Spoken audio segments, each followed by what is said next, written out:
Yo, what is up guys, my name's Hakiii and here's an updated best sports cars to use in GTA Online. This car class is absolutely stacked and there's so many different cars I could have included on this list, but I went for what I think are the 10 best ones. Beginning with the Paragon S, which is a newer version of the Paragon R basically. It's a pretty luxurious looking car and I overall really like the looks of it, especially the stock wheels. If you get this thing, make sure to keep the stock wheels because they're extremely unique and one of the best looking ones. There's actually a trick to be able to color the stock wheels, which you can't originally do. You have to equip another set of wheels, color those, and then switch back to the stock wheels, and then the stock wheels will be colored. To this day, I have no idea why it's not an option to color stock wheels like unique ones we get with certain cars. The retractable active spoiler on the back is also a really cool option, although there's many different spoilers you can put on this car. The Paragon S came out pretty recently, and with recent vehicles, it seems like Rockstar really stepped up the customization game, so this car has a good amount of customization. It is one of the most stable supercars I've ever driven. It's got some pretty good handling, good speed, but I still wouldn't recommend it for racing just because there's better options for racing. I definitely recommend it more for free roam cruising just because it has a Monty tech, so it's very safe to drive in. You can put the missile lock-on jammer on it and then you are all good to go and you don't really have to worry about weaponized vehicles as much. One of the best all-arounder vehicles in this game. There's so much upside to it and the only one downside I can see with it is the steep price point. That sadly is kind of expected with something as good as this, so it comes in at $2 million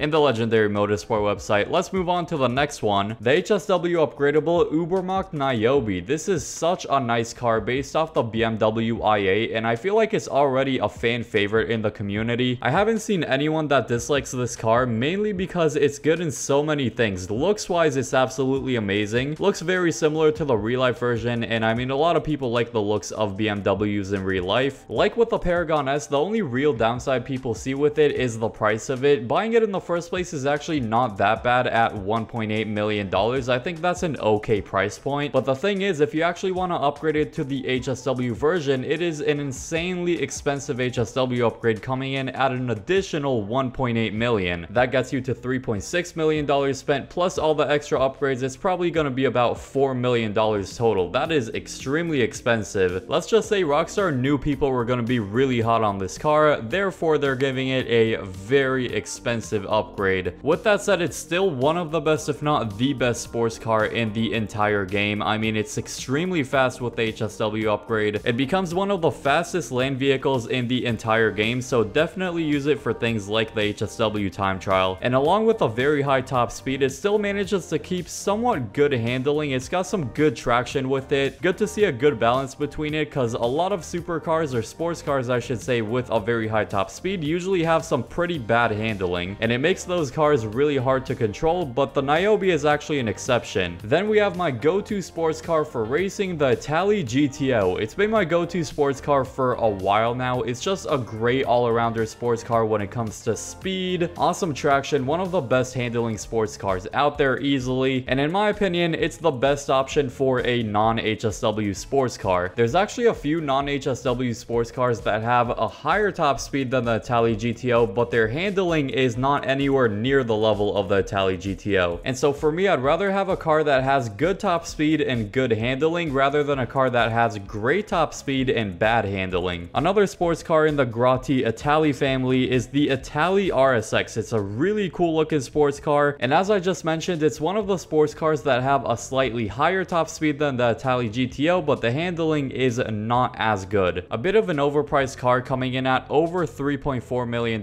for the buy it now, but a trade price of just under 2.6, which isn't nearly as bad, but compared to the Itali GTO's $1.9 million price tag just over that, the Itali RSX should not be anywhere near that price. So if you have to choose between the two, definitely go for the GTO. Another non-HSW option would be the Ocelot Parah. This one's similar to the Itali RSX, where the top speed is very high, but the handling is just not great. It's similar to the Itali RSX, where it has a really high top speed, but the handling is kind of compromised. It doesn't have great handling. The acceleration is also not the greatest. It does a big wheel burn when you start accelerating. For my taste, it's a bit too drifty of a car, therefore I just don't like it nearly as much as the GTO, but at least it's not nearly as overpriced as the Itali RSX. It only comes in at just over $1.4 million. That's actually a decent price. Personally, I'd still choose to save an extra 500k for the Itali GTO, but that's just me. Now, making a sharp turn from a very drifty car to a car with insane traction, the Panad Hakiii. This car makes you feel like you're literally glued to the road. It has such good traction, amazing around turns, easily one of the most controllable vehicles you can drive in this game. It's so easy to turn and very unlikely you're actually gonna spin out unless you're going off-road or something like that. It is also a Monitech upgradable, so it's great for free mode cruising. Top speed is also pretty good for an electric car like this one. I find it fun taking this car out for a ride and attempting the sharpest, most ridiculous turns that 99% of other cars would easily spin out doing. It's one of the few vehicles that's both a Monitech and HSW upgradable. Base price comes in at just under $2 million, but of course after doing the HSW upgrade and all of the customization, it's gonna be much more than that. One of the best and most realistic looking sports cars out there is the Obey 10F. Now there's also the 10F wide body version, which is Benny's upgradable, so it's got a ton of customization. I'm someone who really likes customizing cars in this game, so having a Benny's vehicle on this list is actually awesome. A bunch of different interior options and a good selection of liveries and spoilers. I'd recommend buying this car only for the looks of it, because when it comes to performance, it's not nearly as good as some of the other vehicles on this list, but I still wanted to include it for the looks and the customization. You can buy the base version of the 10F for just under 1.7 million, and then the Benny's upgrade is going to be just under 600,000. So with all the customization, you're probably looking at around $2.5 million spent total. A little overpriced if you ask me, especially because you're not going to be using it for racing. At least you shouldn't be. The fastest lane vehicle in this game goes to the Itali GTO Stinger TT. This is basically the big brother version that Rockstar released of the regular Itali GTO. So having the Stinger TT with the HSW upgrades on it is going to give you over 160 mph top speed, which is crazy fast. The Stinger TT version is definitely way more drifty than the regular Itali GTO. I guess this is how Rockstar decided to balance it along with that crazy top speed. The pricing of this one definitely competes with the Niobe that we checked out earlier, because it's also very expensive. To get the base version of the Stinger TT, it's going to run you just under 2.4 million, and then the HSW upgrade is also very expensive, 1.4 million for that. So you're going to be spending just about 4 million bucks, maybe a little more. The Stinger TT HSW and the Niobe HSW are by far the most expensive things you can get in the sports class, so only if you have a lot of money, get those ones. Like the Obey 10F, another amazing looking Audi is the Omnis EGT. This one's actually an electric car, giving it some crazy good acceleration. This car accelerates super fast. I mainly like it, one because of the looks, and two because it's a Monitech upgradable. On top of the missile lock-on jammer that you can put on it, it also has an extra armor plating upgrade, so it takes several rockets to fully blow it up. The weakness in performance is probably the top speed, which isn't as great, but the good handling and again the great acceleration definitely make up for it, at least somewhat. The Envy Sage is up next, or if you want to say it in a more fancy way, the Envy Sage, a pretty recently released vehicle with some insane acceleration. As you can see in the gameplay, it's got the most ridiculously tall spoiler I've ever seen. Kind of reminds me of those spiders that have really tall legs, if you know what I'm talking about. I recommend buying this vehicle for the looks of it and the customization, not as much for racing. One thing you gotta give it credit for, it's got a very unique look to it. I actually really like it. It's definitely way different than your typical like modern looking sports car. Also a nice selection of liveries, and you can definitely make this car look super unique and super cool. And it's another safe option to use in free mode with Imani Tech. Not forgetting to mention the price of the Omnis EGT, that goes for just under 1.8 million, and then the Envy Sage is a bit more pricey, coming in at just under 2.5 million. Comment down below some of your favorite sports cars in the game. I definitely missed some that I could have easily included on the list. Drop a like if this video went on to help you out, and subscribe if you're new for more awesome videos like these that you do not want to miss, and click the video on screen now for an updated best supercars video.